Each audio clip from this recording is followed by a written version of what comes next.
Yes, I got a haircut. But we're still getting straight into pages 50 and 51. Still on section 1, Theory of Heat. Unit 3, Refrigeration and Refrigerants. 3.8, the compressor. The compressor is the heart of the refrigeration system. It pumps heat through the system in the form of heat-laden refrigerant. A compressor can be considered a vapor pump. This is because, under normal operating conditions, 100% vapor refrigerant enters the compressor and 100% vapor is discharged from the compressor. The compressor reduces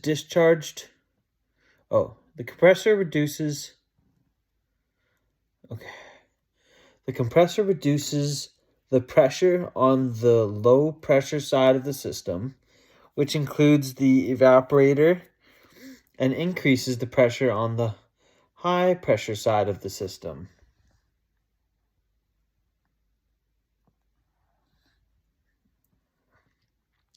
This pressure difference is what causes the refrigerant to flow. All compressors in air conditioning and refrigeration systems perform this function by compressing the vapor refrigerant, which can be accomplished in several ways with different types of compressors. The most common compressors used in residential and light commercial air conditioning and refrigeration applications are the reciprocating and rotary and the scroll. These compressors are referred to as positive displacement compressors since the pressure of the refrigerant is increased by physically reducing the volume of the compression space. The reciprocating compressor uses a piston and a cylinder to compress the refrigerant. Figure 3.20. The crankshaft converts the circular rotating motion of the motor to the reciprocating or back and forth motion of the piston.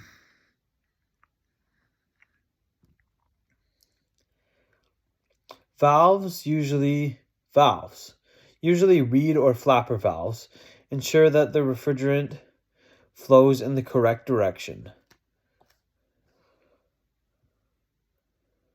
Figure 3.21. Flapper valves and compressor components. As you can see, we got the low pressure vapor refrigerant in, suction flapper valve. Then we get the high pressure vapor refrigerant out, and it's kept out with the discharge flapper valve. The valves in the reciprocating compressor open and close depending on the pressure difference across them. The suction valve will be open when the pressure in the suction line is greater than the pressure in the compression cylinder, and closed when the cylinder pressure is greater than the suction line pressure. The discharge valve will be open when the cylinder pressure is greater than the pressure in the discharge line, and closed when the pressure in the discharge line is greater than the pressure in the compression cylinder. Rotary compressors are typically used for applications in the small equipment range, such as window air conditioners, household refrigerators, and some residential air conditioning systems. These compressors are desirable for these applications because they are usually physically smaller than reciprocating compressors of the same capacity. Rotary compressors are extremely efficient and have few moving parts. Figure 3.22. A rotary compressor with the motion in one direction and no backstroke. Blade moves in and out when rotor turns.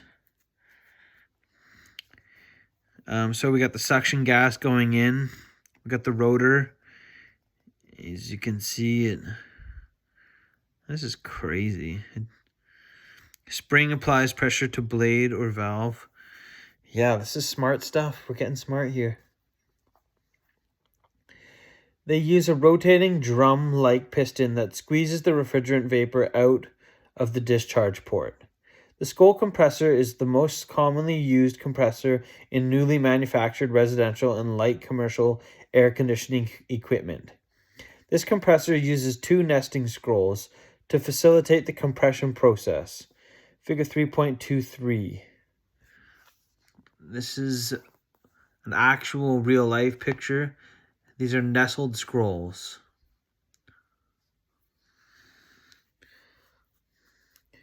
One scroll is stationary while the other is not.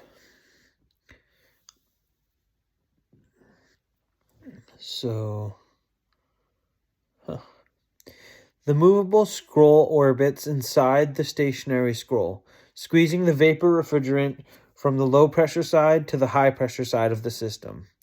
Figure 3.24. An illustration of the operation of a scroll compressor mechanism. The suction line goes in low pressure, and then it comes out high pressure out of the discharge line. Several stages of compression are taking place within the nestled scrolls at the same time, making it a very smooth running compressor with few moving parts. The scroll is sealed on the bottom and top by the rubbing action and at the tip with a tip seal. These sealing surfaces prevent refrigerant from the high pressure side from pushing back to the low pressure side while the compressor is running. The scrolls are capable of moving apart if unsafe pressures are present in the compressor, allowing high pressure refrigerant to blow back through to the low pressure side of the component. This capability makes the scroll compressor more forgiving if a little liquid refrigerant enters the compressor, reducing the possibility of the compressor getting damaged. Large commercial systems use other types of compressors because they must move much more refrigerant vapor through the system. The centrifugal compressor is used in large air conditioning systems. It is much like a large fan and is not positive displacement. Figure 3.25. This is an illustration of the operation of a centrifugal compressor mechanism.